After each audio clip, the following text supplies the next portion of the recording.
Okay, great. Well, good morning, everyone. Welcome to our June meeting. And I guess before we start, we can welcome Mr. Brent Robertson on board. Thank you for being with us. Thank you for taking on the responsibility to work with this group. So welcome on board. Before we start, a quick reminder for today's meeting that according to 2.2-3708.2 of the Code of Virginia, we must record this meeting. We must have each member state where they're meeting from, including our guests, and we must take roll call on all votes. And Mr. Pearman, you will be taking the minutes, or actually Elliot will be taking the minutes, and Mr. Pearman will do the roll call as needed today. Excellent. Awesome. So to start our meeting today, our first order of business is the approval of minutes from the April 22 meeting. Is there a motion to approve these meetings? I'm sorry, these minutes? This is Sherman. I'll move. This is Tony. This is Larry, second. and I second. Okay, all in favor? Aye.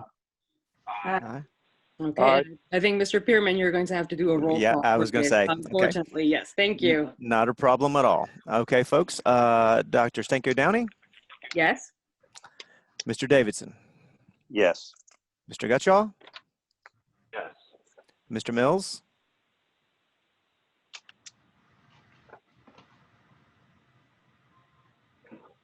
Curtis, you're muted.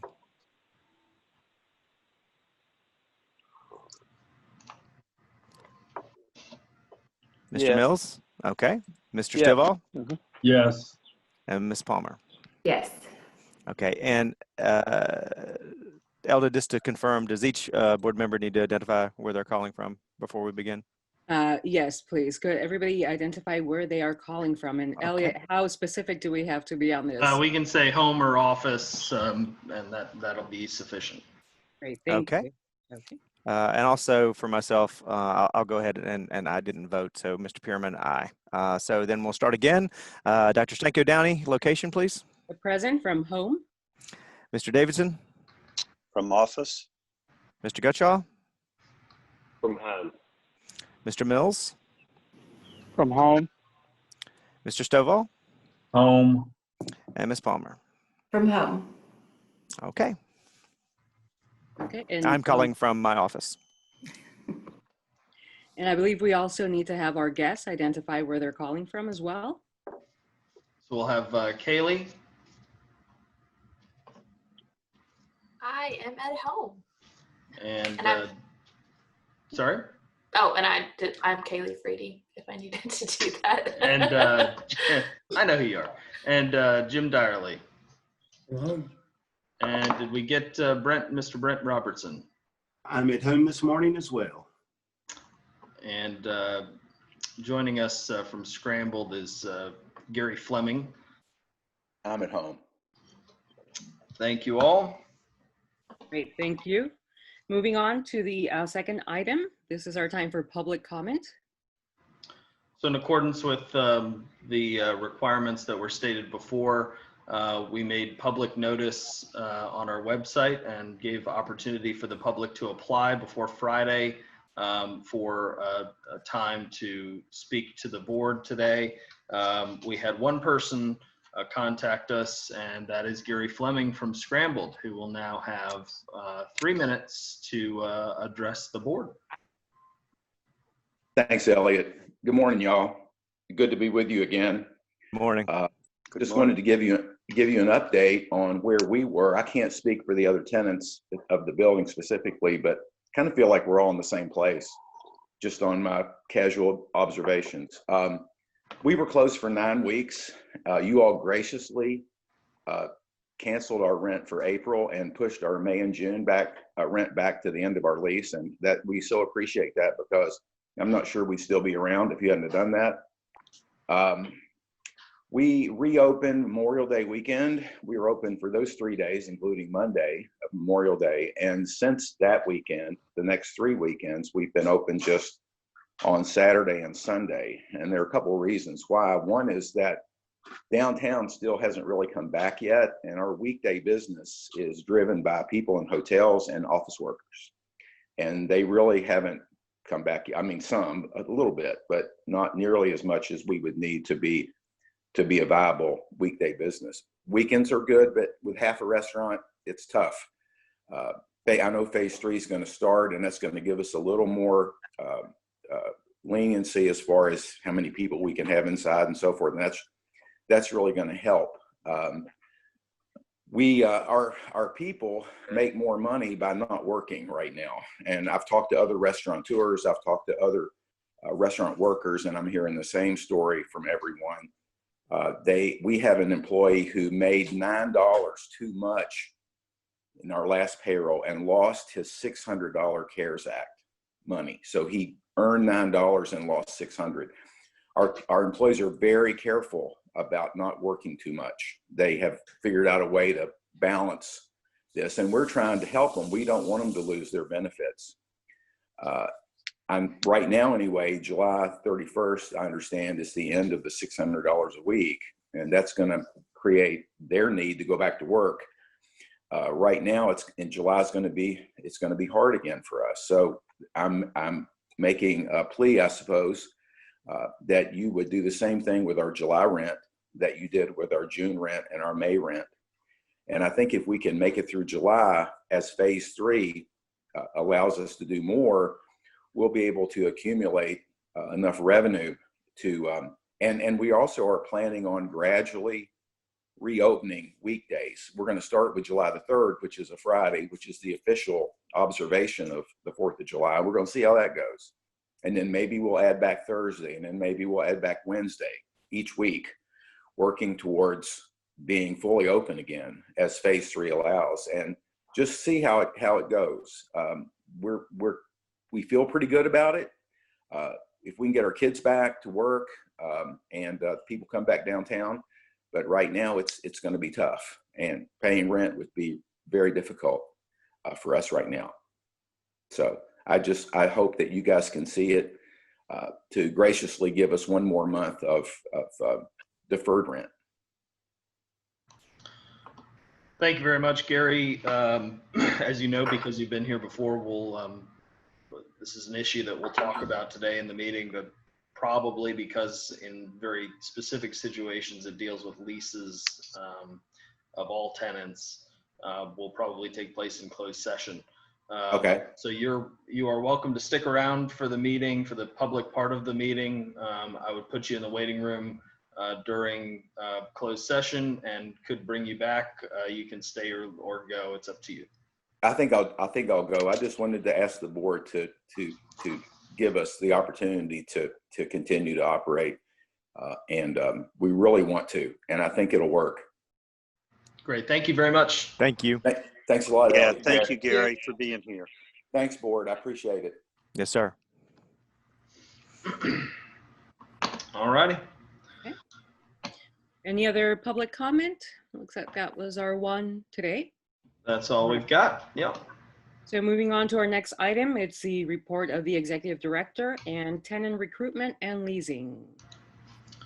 All right. So I wanted to give an update of kind of where everybody stands during this situation. We've got Bayou Snowballs open. Scrambled, as you heard, is open on weekends only. Wall Street Tavern is still closed, obviously, and probably being sold or possibly being sold. I think we should know a little bit more about that deal and the people at the end of this week. But I did meet with the people that are most interested in the space a couple of weeks ago, and they seem like a good couple and have some business knowledge here that may work well. We'll talk about that more when we have more information here. All right, so Hong Kong is waiting until early July. Tacos Rojas is open, doing, I would say, a mediocre lunch business at this point. Alibaba opened last week, but has not been doing very well. Has not been having much traffic. Caribica Soul is open and has stayed open throughout. Fork in the Market is open. Looks fairly busy on weekends, especially weekend nights. Blue Ridge Burrito Company is closed. I've still not heard an open date for them. And Azar's Jewelry is open. So on any given day, on a weekday, we've got for lunch, we've got Bayou Snowballs open, Tacos Rojas, Alibaba, Caribica Soul, and Fork in the Market. Although Fork hasn't been opening their counter because that would be additional staffing cost, and the counter business is not doing well on the inside for them. As an update of the deferral situation, Blue Ridge Burrito Company hasn't given me an answer for that yet. Wall Street Tavern did not accept because I think that they were looking for a sale at that point. All other tenants accepted 2 months of deferred rent, and we moved forward with contracting on that, still waiting on some signatures. So when we go through some financials, you'll see that some of the rent is still on some of the financial reports and will need to be removed once those contracts are fully ratified. I had a meeting with executive committee the other day, and we'll get into some of that a little bit more, I believe, under closed session. But we had a discussion about what individual tenants have done as far as government assistance and reaching out for trying to get government assistance and kind of a success rate for that. I haven't been able to survey every tenant, and certainly not all of them are going to give me details about what they've done to get that. But Alibaba has had a really, really tough time getting some. They applied for PPP. They applied for EIDL loan. They were turned down for the PPP. They've had a really tough time trying to get EIDL. And Larry, to answer, I think, your specific question about that, they worked very hard with their bank to try to get some of this stuff in Small Business Association. They applied for it. They were sent a letter that they were declined. They appealed. They got a letter back that they needed to submit more information, a driver's license, and proof that the bank account that was his personal was tied to his business, which he submitted via the avenue they requested him to. He received an email back stating that that mailbox was full and could not accept documents. He just had the most ridiculous time. He sent me all this documentation yesterday because he's been telling me this story along, and it was unbelievable. I checked with Caribica Soul next. They worked very hard to get PPP, were declined in the first round, and have a meeting again this week to try to get that. They've worked with their banker as well to try to get that. So some of these tenants have spoken with Tom Turner at Small Business Development Center. And I want to call Tom. I did call Tom yesterday, left him a message to try to get more detail, because I'd love to know from him what he's seeing area-wide as we go through some of these issues. For the rest of the board, that was a meeting to discuss kind of the options that we have to assist tenants. The obvious questions about what the tenants have done to get some of the funding that is out there as it stands. I can't tell you just, and many of you are probably much better informed than I am about this, but I will tell you that Melissa Palmer and I have spent a lot of time speaking to other businesses and doing a lot of research on this. And I can tell you, it almost comes down to one thing, and it is clearly your relationship, a personal relationship with a banker who's experienced in SBA loans. And that is it. And some of the larger institutions have, quite frankly, just been unable to pivot and understand them and process them. And I will tell you also, we've learned from some of our friends, the financial institution is 100% liable for inaccurate loans that they approve. The government does not cover them. So those institutions are incredibly diligent about making sure all of that documentation is correct. I will be honest that the first 3 times I submitted my application, it was not correct, but our relationship with our banker, they corrected it before they submitted it. And that is the difference. I urge all of you and all of our tenants to develop a good relationship with their personal banker in this area, because it makes a big difference. Yeah, thank you for that. So moving on to leasing for a bit, I've got one update here, and then we'll go into closed session to discuss a specific lease and then some additional what the executive committee and I went over the other day. There is a pop-up restaurant that has contacted me, or a person who wants to open a pop-up restaurant. And he suggested that along the same line as Mama Jean's Barbecue has done in Grandin Village, by taking over the unused time of a restaurant's kitchen. The suggestion here would be to open a slider restaurant as a pop-up 3 days a week or so inside Scrambled after Scrambled is closed. Maybe we should have kept Gary on here to see if see his thoughts on this, but this is something that has happened in other areas in the city. It's also happened in other cities in the country, where Scrambled is only open till 2 or 3. We know that. This entrepreneur would be interested in opening a slider place, limited hours, limited days in the same space, and marketing themselves as a, cool new place to get a slider. There are a bunch of challenges. The biggest challenge I can see is storage. If they're only open in the afternoons on 3 days, those happen to be the busiest days for Scrambled as well. How do they store all of Scrambled's food cold and all of this slider company's food cold? And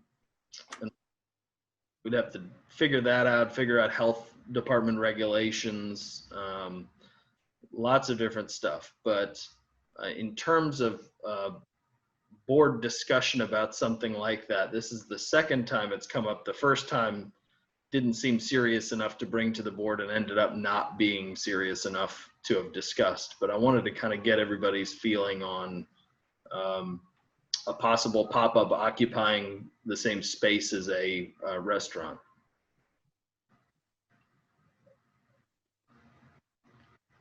Elliot, do you have other space for them to have cooling that could be used besides Scramble? Yeah, we don't have any additional storage in the building. We have expanded storage for Wall Street and Fork in the Market, and they're paying extra for storage just because there's no extra space at all in the building. So the answer is no. Elliot, how about in one of the restaurants that's not open?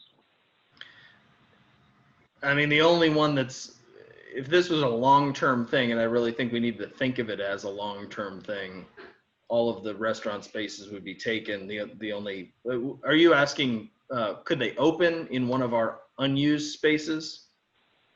Yeah. So their desire would be a risk-free startup. They want to use Scrambled because it's got restaurant equipment in it. We don't have a space that's fully furnished for a restaurant. And we've actually got a possible tenant for the vegan spot. So we're very close to not having any space in the building. But this is, the idea here is a very risk-free start. Elliot, I'll just say I've never been a huge fan of us debating hypotheticals. There's just too many variables, right? Obviously you guys know what business I'm in. I'm a big fan of creative thinking. I mean, if we can find ways to get extra revenue for the business and create more traffic, that's what we are here to do. So if you can find a safe and equitable way to do that, then why wouldn't we all be excited about that?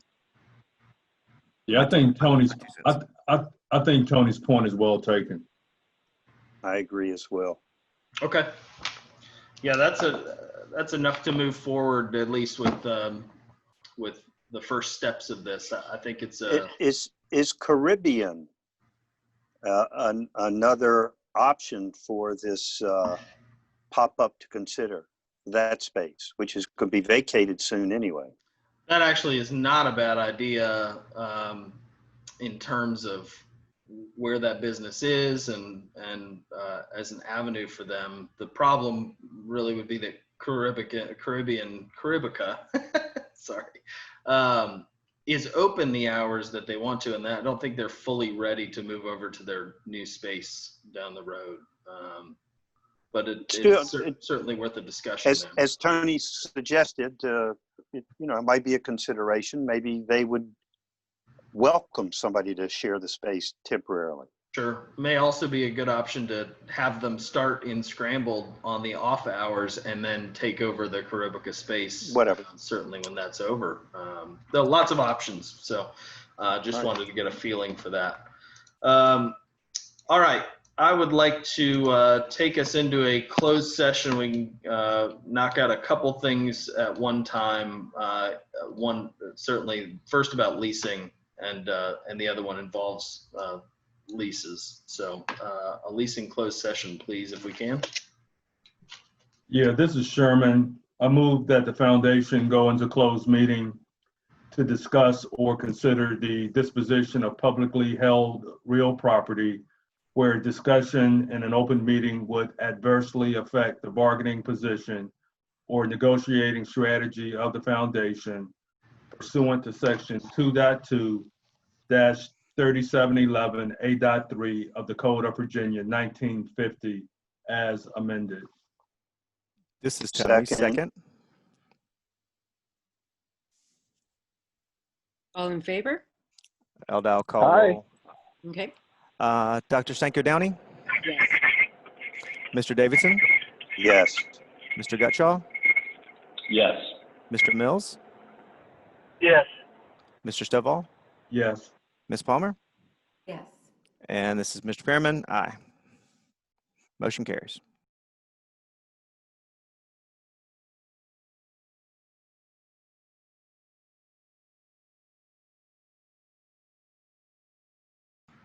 Okay, I move for a roll call vote certifying that only legally exempted matters covered by the closed meeting motion were taken up in the closed meeting.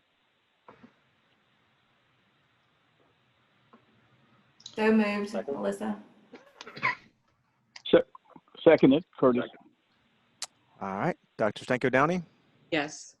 Mr. Davidson, Yes. Mr. Gutshaw, Yes.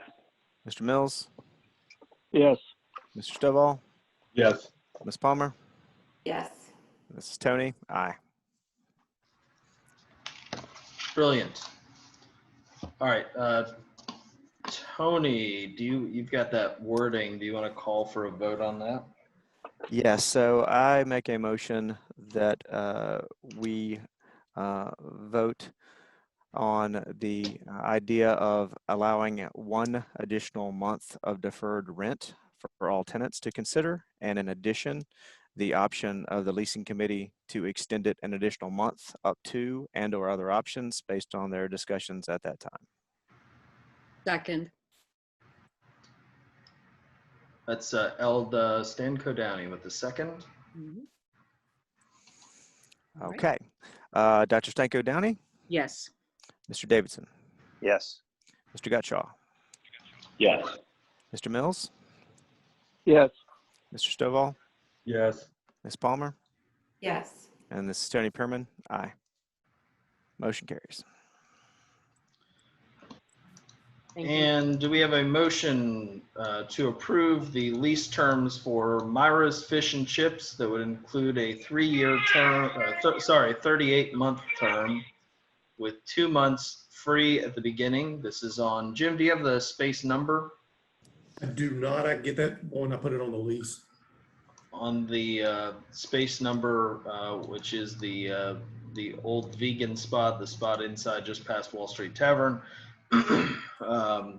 at the usual rental amount of $1,099 plus utilities to commence as soon as the lease is agreed to and signed.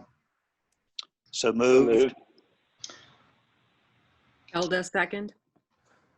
All right, so we'll vote. Dr. Stanko Downing, Yes. Mr. Davidson, Yes. Mr. Gutschall, Yes. Mr. Mills, Yes. Mr. Stovall, Yes. Ms. Palmer, Yes. and this is Tony Pierman. Yes.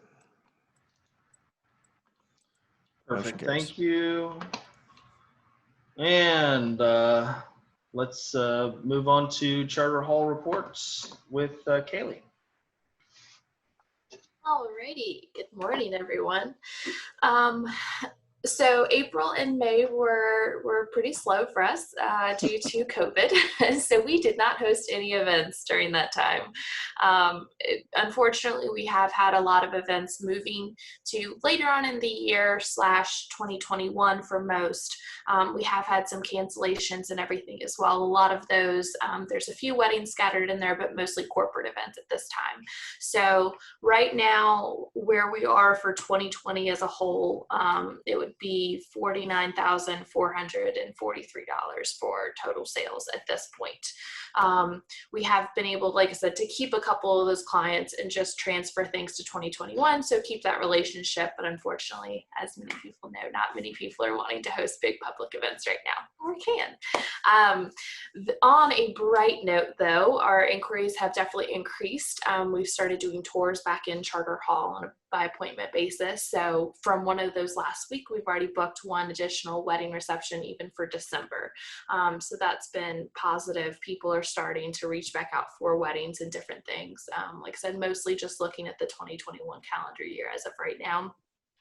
We've met with Kiwanis and talked about plans moving forward for potentially coming as, you know, an altered event.